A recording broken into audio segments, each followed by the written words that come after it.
ating simula ng umaga ng mga balitang dapat nating malaman sa 774 Balita Ngayon. 774 Balita Ngayon. 30 minutong pag-uulat ng mga impormasyon at mga pangyayari sa loob at labas ng bansa. 774 Balita Ngayon. Kasama ang buong pwersa ng 774 News Team. 774 Balita Ngayon. Sa himpilang pinagkakatiwalaan sa balita at serbisyo publiko. DWWW 774, your ultimate news and music radio. At ngayon, narito ang inyong mga tagapagbalita. 774 Balita Ngayon. 774 Balita Ngayon.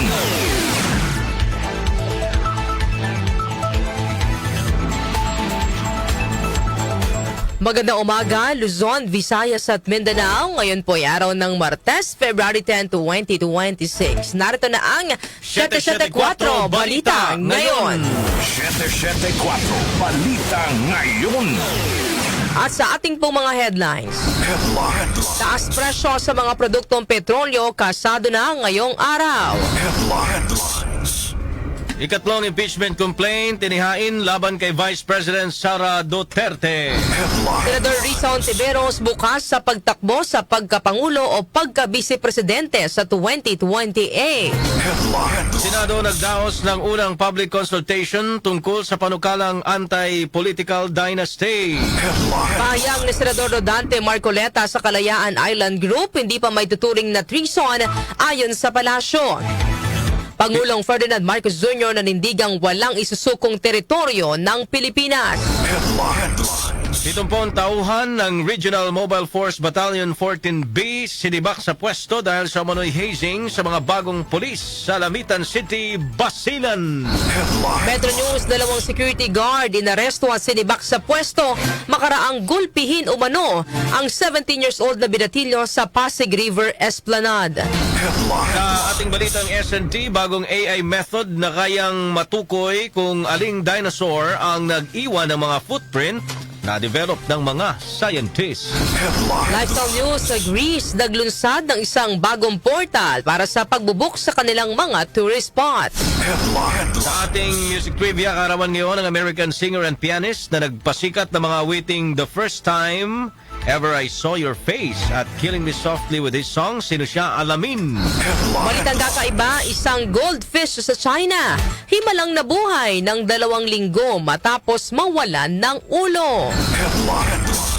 Ati po oras, 6:39 ng umaga, kami po ang inyong tagapagbalita, Darlene Olanyo. At ako naman si Albert Antivo. Narito naman ang detalye ng mga balita. 774 Balita Ngayon.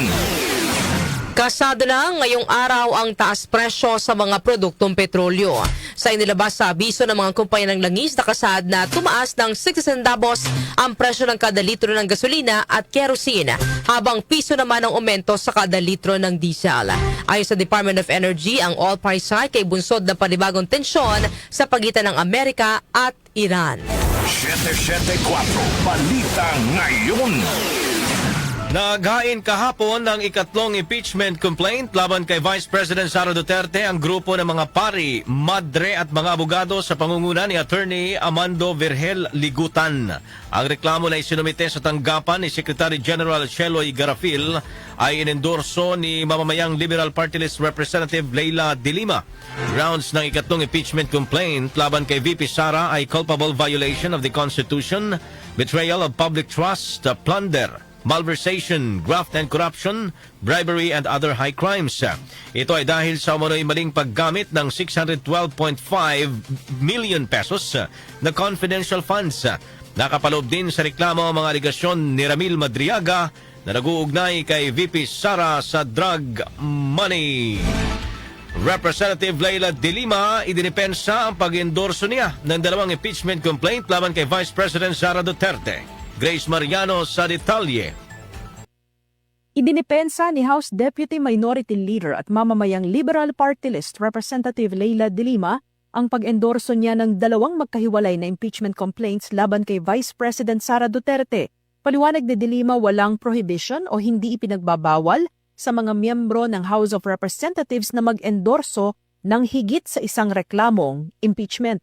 Di ni Dilima walang nakasaad sa rules o patakaran, batas at sa konstitusyon na isa lamang ang pwedeng i-endorsong impeachment complaint ng sinumang kongresista. Unang inendorso ni Dilima kasama si Akbayan Party List Representative Percy Sendanya ang ikalawang impeachment complaint laban kay VP Sara na inihain ng iba't ibang progresibong grupo sa pangunguna ng Tindig Pilipinas. At kahapon naman ay inendorso ni Dilima ang ikatlong impeachment complaint laban sa Vice Presidente na inihain ng grupo ng mga pari, madre at mga abogado sa pangunguna ni Attorney Amando Ligutan. Ito si Grace Mariano para sa DWWW 774, your ultimate music radio. Salamat, Grace Mariano. 774 Balita Ngayon. Inihayag ni Senador Risa Hontiveros na bukas siya sa pagtakbong presidente o vice-presidente sa 2028 national elections. Sa pulong balitaan sa Senado, sinabi ni Hontiveros na handa niyang tanggapin alinman sa dalawang mataas na posisyon kung ito ang hihingiin at pagkakasunduan ng United Opposition. Gayunman, sinabi ng senadora na isa pa itong work in progress dahil patuloy pa ang kanilang mga pag-uusap at tinitimbang pa ang kanilang mga opsyon. I would be willing to take on any task na hiningi ng United Opposition. Pasensya rin, pabalik-balik ako doon kasi yun yung, kumbaga, kondisyon ko sa kahit ano. Kung magkaisa kami sa usaping 2028, palagay ko yun yung magpapalakas ng tsansa namin. And kung sino ang buuin naming team or slate para doon, susuportahan ko yun. Nakataya akong gawin ang lahat para mag-materialize yung ganyang scenario. United Opposition, strong candidacies. Nagmatanong kung si dating Vice President Leni Robredo ay bukas o ikinukonsidera ang pagtakbo sa 2028 elections, sinabi ni Hontiveros na wala pa silang pag-uusap tungkol sa mga personalidad at nasa level pa lang sila ng pagkakaisa ng mga principles at basic common values. Gayunman, umaasa si Hontiveros na ang partido nila ang maaaring makakabuo at mag-aalok ng alternatibong mga maaasahang lider para sa taong bayan. Samantala, Pulisiya ng Pilipinas laban sa karahasan sa mga bata kinilala ng WHO. Itali po ihatid ni Chanel Salazar. Ipinagmalaki ng Malacanang ang pagkilala ng World Health Organization sa Pilipinas dahil sa mga hakbang ng pamahalaan laban sa karahasan at pang-aabuso sa mga bata. Kinilala ang bansa bilang miyembro ng Council of Champions to End Violence Against Children, patunay sa mga programang pinatutupad upang pigilan at wagasan ang karahasan na dinanas ng mga kabataan.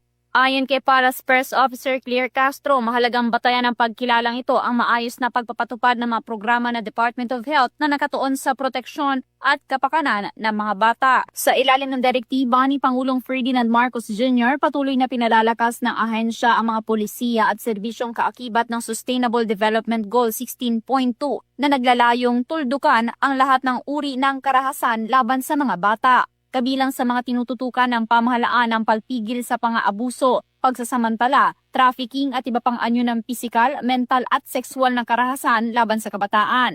Tiniyak ng Malacanang na mahigpit ang tagubili ng Pangulo na unahin ang kaligtasan, kalusugan at nutrisyon ng mga bata at kababaihan bilang pundasyon ng isang ligtas at maayos na lipunan. Ako si Chanel Salazar ng DWWW 774, your ultimate music radio. Maraming salamat, Chanel Salazar. 774 Balita Ngayon. Isinagawa na ng Senate Committee on Electoral Reforms and People's Participation ang unang public consultation para sa isinusulong na Anti-Political Dynasty Bill. Idinaos ang konsultasyon sa lungsod ng Pasig kung saan imbitado si Pasig Mayor Vico Soto at iba pang panelist mula sa iba't ibang sektor. Kabilang sa mga tinalakay sa komite na pinamumunuan ni Senator Risa Hontiveros ang degree of relationship o kung gaano kalayong pamilya ang sakop ng panukala, scope of prohibition o ang sakop na posisyon sa gobyerno na ipinagbabawal ang dinastiya at kung dapat bang ipagbawal ang successive at simultaneous o ang sabay-sabay at magkakasunod na paghawak ng posisyon. Ang kailangan po natin ay isang batas kontra dinastiya na praktikal at may pagkakasundo. Hindi lang sa aming mga mambabatas, pati sa ating mga mamamayan. Isang panukalang, of course, sumusunod sa konstitusyon, dinig ang mga concern ng iba't ibang sektor, inuuna ang kapakanan ng botante at kayang aktual na ipatupad. Soto na suportado niya ang panukala at pangunahing dapat na tutulan dito ay ang konsentrasyon ng kapangyarihan sa kamay ng ilang political elite at ang paggamit sa pondo ng taong bayan para mapanatili ang mga ito sa pwesto. Naiugnay naman ni Anti-Dynasty Network Co-Convener Kiko Aquino D sa malalang korupsyon ng maanumalyang flood control ang sistema ng dinastiya sa bansa dahil sa halip na mapigilan, ang mga katiwalian ay walang mapapanagot dahil nagtatakipan ang mga magkakamag-anak na nakaupo sa mga matataas na pwesto. Samantala, susunod namang magsasagawa ng public consultation sa Bulacan, Bacolod at sa iba pang lugar sa bansa. Sa iba pang balita, kaayusan at seguridad sa Pag-asa Island siniguro ng PNP. Narito po ang report ni Angel Garcia. Angel. Tiniyak ng Philippine National Police ang kaligtasan at seguridad ng mga sibilyang naninirahan sa Pag-asa Island sa gitna na rin ng patuloy na pagtutok ng publiko sa sitwasyon sa West Philippine Sea. Ayon sa PNP, patuloy ang mahigpit na koordinasyon nito sa Armed Forces of the Philippines, Philippine Coast Guard at lokal na pamahalaan upang mapanatili ang kaayusan at seguridad sa isla. Aktibo ring nakikibahagi ang pambansang pulisya sa pamamagitan ng maritime group sa mga hakbang sa kaligtasan at mga programang pangkomunidad sa Pag-asa Island. Regular ding minomonitor ng PNP ang sitwasyon sa Pag-asa Island at nananatiling nakaalerto sa anumang isyong maaaring makaapekto sa kaligtasan ng mga sibilyan na nakatira doon. Binigyan din pa ng PNP na hindi dapat maapektuhan ng mga panlabas sa tensyon ang normal na pamumuhay ng mga residente at patuloy itong sisikaping mapanatili ang katatagan at seguridad ng komunidad sa isla. Angel Garcia ng DWWW 774, your ultimate music radio. Maraming salamat, Angel Garcia. 774 Balita Ngayon. Hindi pa itinuturing ng Malacanang na treason o pagtataksil sa bayan ng pahayag ni Senador Rodante Marcoleta kaugnay ng usapin sa West Philippine Sea at Kalayaan Island Group. Ayon kay Paras Press Officer Claire Castro, wala namang umiiral na aktwal na digmaan na isa sa pangunahing rekisito ng krimeng treason at bahagi rin ang tungkulin ng mga mambabatas sa makilhok sa mga debate na saklaw ng freedom of expression. Alam naman po natin ang isa sa elemento po ng treason ay dapat mo po na merong actual state of war. So wala naman po tayo sa ngayon na wala po tayo sa estado ng actual state of war. Una-una kung ano man po ang napagdidibatihan sa Senado, ginagampanan lang nila ang kanilang tungkulin at meron po tayo sinasabi na freedom of expression. Ayunman, binigyan diin ni Castro na ang kalayaang ito ay hindi nangangahulugang malaya ng makapagbibitaw ng pahayag na maaaring makasama sa pambansang interes. Maring iginiit na Malacanang na hindi nagbabago ang posisyon ni Pangulong Ferdinand Marcos Jr. na walang anumang bahagi ng teritoryo ng Pilipinas o interes ng bansa ang isusuko sa anumang dayuhang kapangyarihan, partikular sa usapin ng West Philippine Sea. Nagpaalala rin ang palasyo na may malalim na epekto ang mga salitang binibitiwan ng mga opisyal ng gobyerno, lalo na sa sensitibong isyu ng soberanya na maaaring magbunga ng mas seryosong suliranin sa hinaharap. Ang nais din po ng Pangulo, maipahatid ninuman ng bawat Pilipino kung ano ba ang ating karapatan sa ating teritoryo, kung ano ba ang interest natin sa West Philippine Sea. Ganun pa rin po ang posisyon ng Pangulo. Wala pong anumang bahagi ng teritoryo natin o anumang interest ang iso-surrender sa anumang foreign power. Pero dapat din po tayo maging tugma sa ating ipinapahayag. May kasabihan nga tayo, ang magtanim ng hangin, bagyo ang aanihin. Pampahayag ni Palace Press Officer Claire Castro. Samantala, resolusyong kumukundina sa mga pagbatikos ng Chinese Embassy sa ilang senador at sa mga opisyal ng pamahalaan inadapt na sa Senado. Conde Batak sa detalye. Aprobado na sa Senado ang Senate Resolution No. 256 na kumukundena sa mga maling pahayag at pagbatikos ng ilang opisyal ng Chinese Embassy sa ilang mga senador at opisyal ng pamahalaan na nagtatanggol lamang sa karapatan ng bansa sa West Philippine Sea. Walang nag-object o tumutol mula sa minorya ng emosyon ng pag-adopt ng resolusyon matapos na isama ang mga amendments ni Senate Minority Leader Alan Peter Cayetano. Sinisita sa resolusyon ng mga pahayag ng isang opisyal ng Embassy ng China na gumamit ng mga pananalitang direktang tinatarget ang mga senador. Nakasaad sa resolusyon ang mga paninitang ito ng isang dayuhang diplomatiko ay labag sa mga prinsipyo ng mutual respect at non-interference na nakasaad sa United Nations Charter at sa Vienna Convention on Diplomatic Relations. Samantala bago ipasa ang resolusyon ay nagkainitan sa debate sina Senator Kiko Pangilinan at Cayetano. Sinabi ni Cayetano na wala siyang problema sa pagtatanggol sa soberenya ng bansa, subalit iginiit na mali ang paraan na ginamit ni Philippine Coast Guard spokesperson for the West Philippine Sea, Commodore J. Tariela, na paggamit ng karikature ni China President Xi Jinping. Tumayo rin si Senator Rodante Marcoleta at nagmanifest para ipaliwanag ang anyay mga maling interpretasyon sa naging pahayag nito hinggil sa Kalayaan Island Group. Kon Debatak ng DWWW 774, your ultimate music radio. Maraming salamat, Conde Bata. 774 Balita Ngayon. 8 minuto bago sumapit ang ikapito ng umaga sa pagpapatuloy ng ating balitaan, tinanggal sa pwesto ang 70 tauhan ng Regional Mobile Force Battalion 14B, kabilang na ang 12 pulis na direktang sangkot sa munay pagmamaltrato sa mga bagong pulis sa Lamitan City, Basilan. Ang hakbang ay kasunod ng pagkalat sa social media ng mga larawan at video na nagpapakita ng pang-aabuso sa mga bagong graduate ng Basic Internal Security Training. Inihag ng Philippine National Police o PNP na nangyari ang insidente sa headquarters ng RMFB 14B sa Barangay Ubit, Lamitan City noong Huwebes, kung saan isinailalim umano ang mga recruit sa duck walk, paghiga at paggulong sa lupa at pananakit gamit ang kahoy at arnis. Ayon kay PNP spokesperson Police Brigadier General Randolph Tuanyo, agad na inalis sa kanilang posisyon ang mga sangkot na pulis bilang bahagi ng agarang aksyon. Sa kasalukuyan, nasa kustodiya na ng Regional Personal Records Management or Management Division Regional Police Holding and Accounting Section sa Parang, Maguindanao del Norte ang mga pulis habang nagpapatuloy ang investigasyon. Inihanda na ang mga kasong administratibo na isasampa laban sa mga pulis na sangkot sa insidente. Dinigandiin din ng PNP na nagpapatupad sila ng zero tolerance sa hazing at pananagutin ang mapapatunayang nagkasala. PCG nakarecover ng isa pang katawan sa lumubog na MV Krisha Kirsten 3. Yan naman po ang balitang hatid sa atin ni Gina Mape. Gina.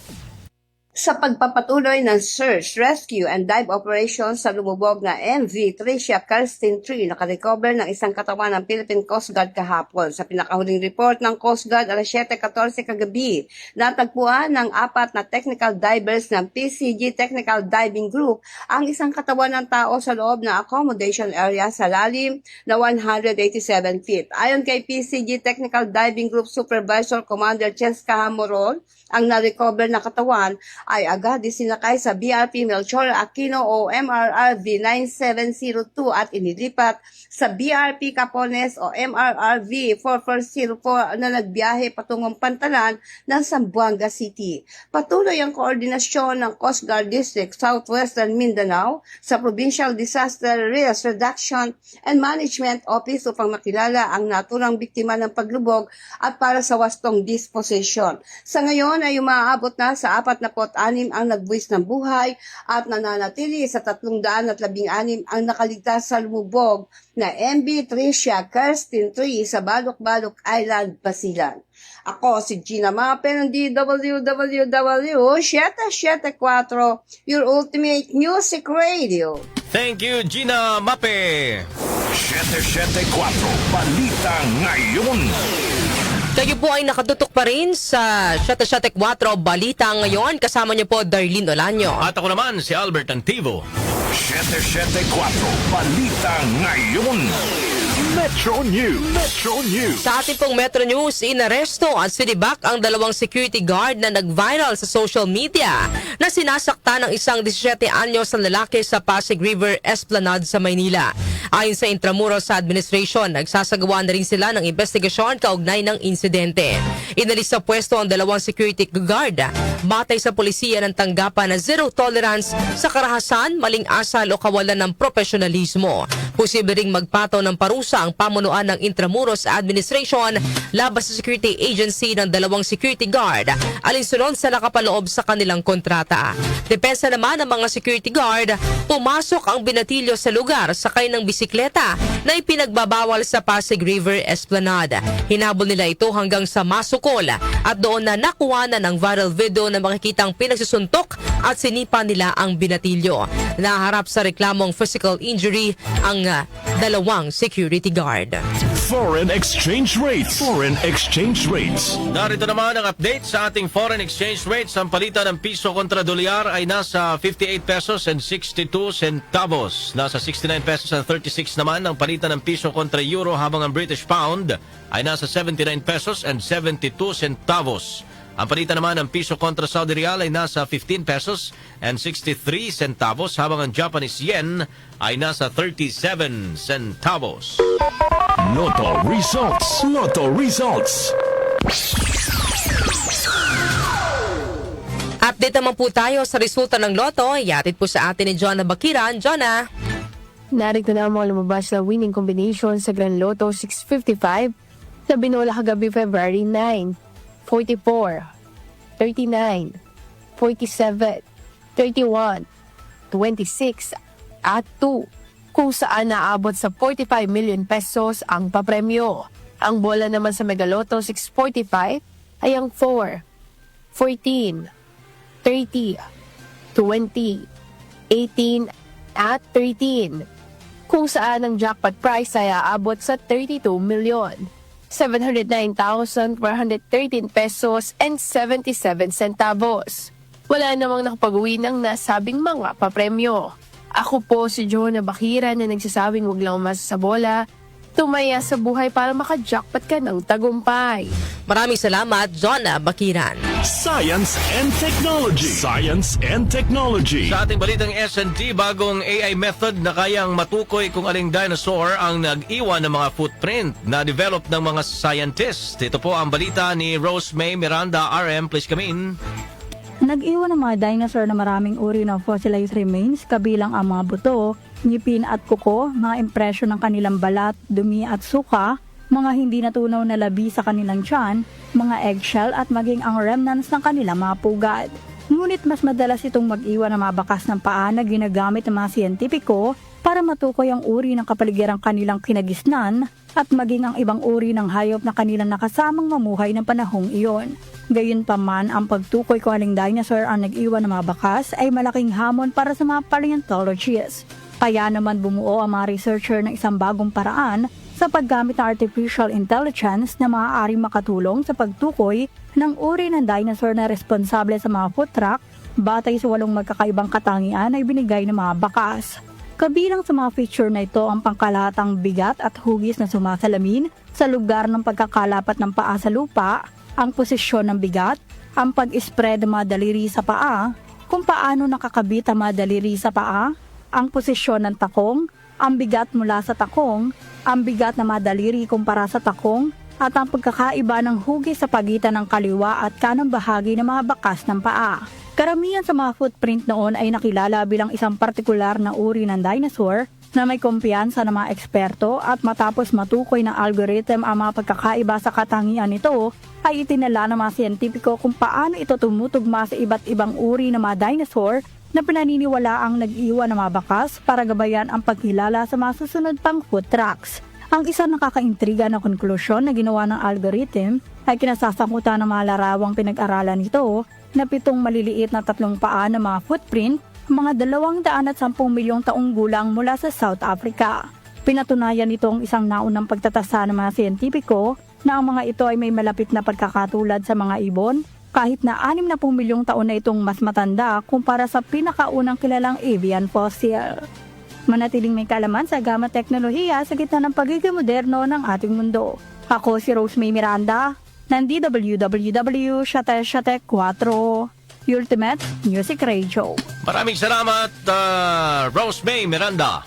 Lifestyle News. Lifestyle News. Sa atin naman pong lifestyle news, sa Greece, naglunsad ng isang bagong portal para sa pagbubuk sa kanilang mga tourist spot. Detalye po ihatid ni Mika Fajardo.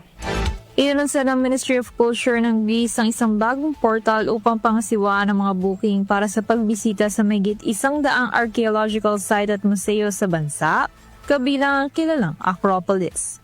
Tinatawag na Hellenic Heritage, layon ng website na makatulong na bawasan ang pila sa mga pangunahing tourist attractions sa Greece, habang nagbibigay ng mga impormasyon tungkol sa mahigit 350 sites sa 8 wika. Ayon sa mga opisyal ng Greece, bumugol sila ng maraming taon sa pagsisikap na bumuo ng isang electronic ticketing system upang ma-maximize ang kita at mabawasan ang pila. Isang halimbawa nga rito ang humigit kumulang 3 milyong electronic ticket na in-issue para lamang sa Acropolis noong nakaraang taon. Sa pagbubukas ng portal, may higit 100 archaeological site at museo ang iko-connecta dito mula April 1. Noong 2024, umabot sa mahigit 40.7 na milyong turista ang bumisita sa bansa, na 12.8% na mas mataas sa kanilang naitanang bilang kumpara noong 2023. Ako po si Mika Fajardo ng DWWW 774 Rule to Make Music Radio. Maraming salamat, Mika Fajardo. Music Trivia. Music Trivia. Sa ating music trivia, karawan ngayon ng American singer and pianist na nagpasikat ng mga awiting The First Time Ever I Saw Your Face. At ito, wala namang hindi yata nakarinig pa ng awitin to. Killing me softly with his... Sorry. Hindi nga pala ako singer, nagbabalita nga pala ako. Sino siya? Alamin natin sa music trivia ni Kenny Gacosta. Kenny! Blessed Tuesday morning, narito na ang hatid ko sa inyong music trivia. Karawan ngayon ng American singer and pianist na si Roberta Cleopatra Flack o simpleng si Roberta Flack. Ipinanganak si Flack noong February 10, 1937 sa Black Mountain, North Carolina sa Amerika. Bata pa lamang ay mulat na sa musika si Flack dahil na rin sa kanyang mga magulang na jazz pianist, church organist, choir director at music teacher. Kilala si Flack sa music industry sa kanyang genre-blending ballads na tumawid sa R&B, jazz, folk at pop at isa rin siya sa mga nagbigay buhay sa Quiet Storm radio format. Ilan sa mga kilalang duet song ni Flack kasamang ibang artist gaya ni Donny Haraway ay ang Where Is the Love at The Closer I Get to You. Gayon din ang Tonight I Celebrate My Love at Set the Night to Music. Ang kanyang mga pinasikat na mga awitin na The First Time Ever I Saw Your Face, Feel Like Making Love at Killing Me Softly with his song ay lahat ay nag-top sa Billboard Hot 100. Si Roberta Flack ang kauna-unahang artist na nanalo sa Grammy Awards para sa Record of the Year sa magkakasunod na taon. Noong February 24 na nakarang taon sa edad na 88, pumanaw si Roberta Flack sa New York City bunsod ng cardiac arrest at matapos din ang pakikipaglaban sa sakit na amyotrophic lateral sclerosis o ALS na isang progressive disease na nakakaapekto sa utak at spinal cord. At yan, hatid ko sa inyong music trivia. Ako po si Kenny Gacosta ng DWWW 774, your ultimate music radio. Maraming salamat, Kenny Gacosta. Balitang Kakaiba. Ito naman sa ating balitang kakaiba, isang goldfish sa China, himalang nabuhay ng 2 linggo matapos mawalan ng ulo. Alamin natin ang detalye ng balitang kakaiba, hatid po sa atin ni Doc Justin. Good morning, Doc Justin. Magandang umaga, beautiful darling. At Albert, sa lahat ng mga kanyusik natin, good morning, good morning. Naniwala ba kayo doon na mawalan ng ulo, buhay pa rin? Kaya nga pwede pala yun, Doc Justin. Ito ang balitang kakaiba natin kasi umani nga ng iba't ibang reaksyon sa social media sa China.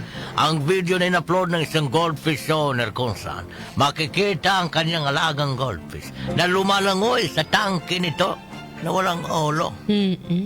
Nang matanong kung paano nawala ng ulo ang goldfish, sinabi ng owner nito na ang mga tissue sa ulo nito ay naging necrotic o namatay dahil sa posibleng impeksyon bunsod ng hindi magandang kalidad ng tubig. Sensitive pala ang mga goldfish, no? Ang ibang mga isda naman na kasama ng goldfish sa tangke ay paunti-unting kinagat at kinain ang mga patay ng tissue ng goldfish hanggang sa tuluyang napugutan ng ulo ang goldfish. Sa kabila naman ng sitwasyon ng goldfish, sinabi ng owner nito na nagawa pang mabuhay ng isda sa loob ng 2 linggo nang walang ulo bago mamatay. Gayunman, sa teknikal na paliwanag, namatay ito dahil sa organ failure na dulot ng fresh water na ginamit sa tangke. Paliwanag ng mga eksperto, nagawa pang mabuhay ng goldfish nang walang ulo sa loob ng 2 linggo dahil ang utak ng goldfish ay pahaba ang anyo. Pahaba ang anyo at tumaabot mula ulo, pababa sa bahagi ng katawan. Kaya pala umbok sila. No? Umbok oo ang nga, ulo no. nila. Ang harapang bahagi ng utak ng isdang responsable sa mas mataas na gawain gaya ng pangamoy, memorya at pagproseso ng paningin.